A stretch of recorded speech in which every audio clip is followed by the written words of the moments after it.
Alright guys, so this is my first video.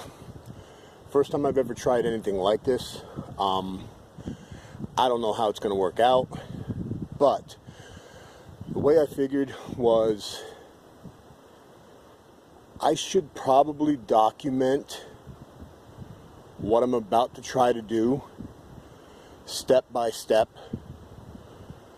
so that A, I could go back and look, see what I did wrong, because I'm undoubtedly going to do things wrong, and B, if it works, maybe I can help somebody else out. So the backstory. I grew up in a very small town in the middle of Pennsylvania. I've inherited a nice tract of land, a farm. I grew up, it was a farm. I was born here, I was raised here. God rest my grandmother's soul, she left, she's passed away. I have the farm now. Property taxes are pretty high. Property taxes cost quite a bit of money, and I'd like the farm to pay for the farm rather than be a negative draw on me. All this land, I don't want to sell to a bunch of neighbors and subdivide it up. So what do?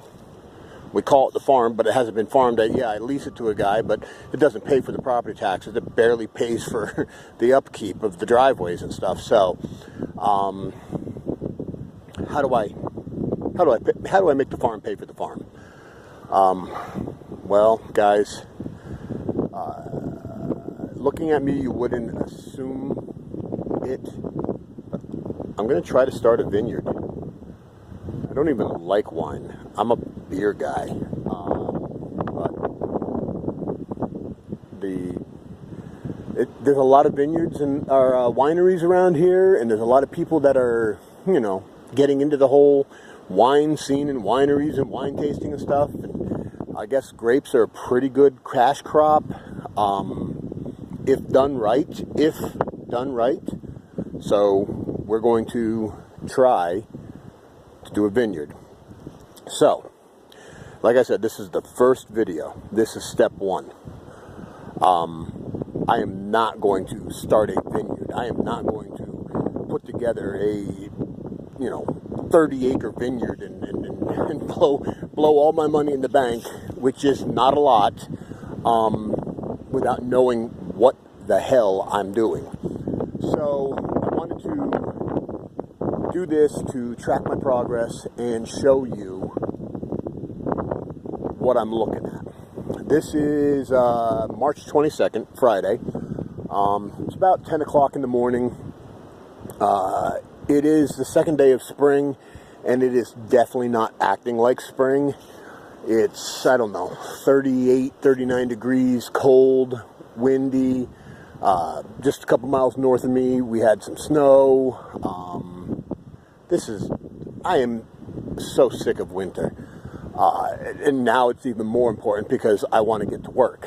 So let's go for a walk around on here on the farm, and I'll show you what we're planning on doing. I'm going to walk up the hill here. Now I might turn my phone a little bit. We got an old barn and an old silo.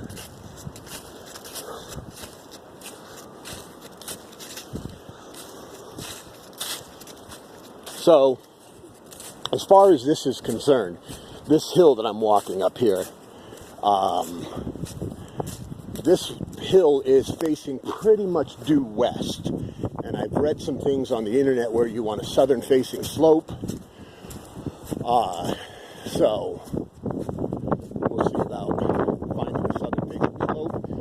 Then I'm a little bit confused about how they say you're supposed to orient the rows.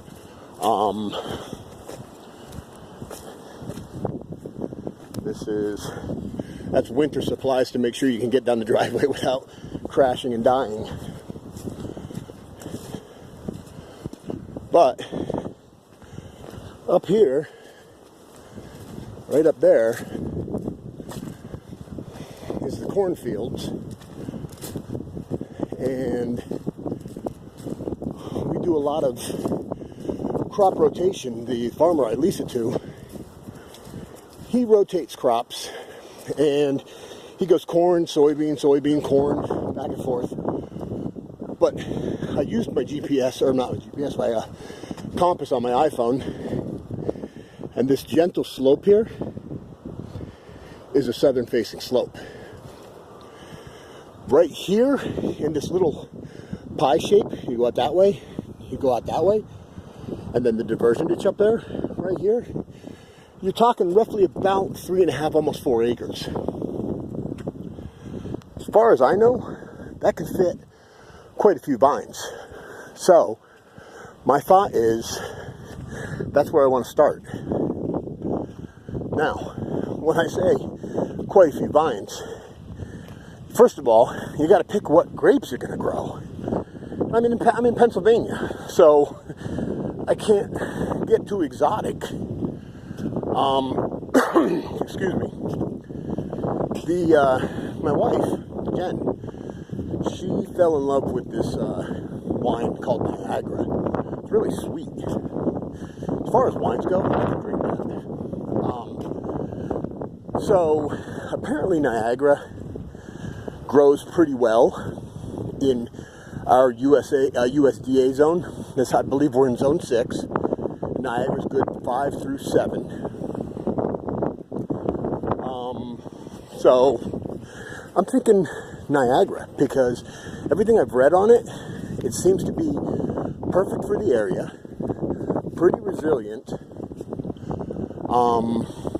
and though it's not the most expensive grape to sell, I don't want an expensive grape right now because my plan is to start testing grapevines. I don't know how to train a vine.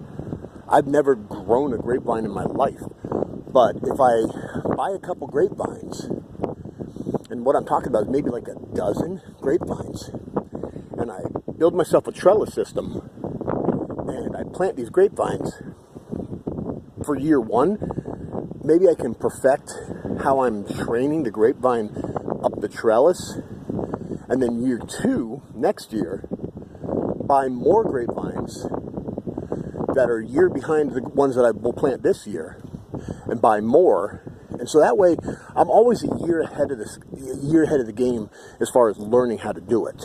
So that's my thought. So right up there, I hope I'm going to put a vineyard. But I just wanted to take you for a walk right now, let you know what I'm thinking.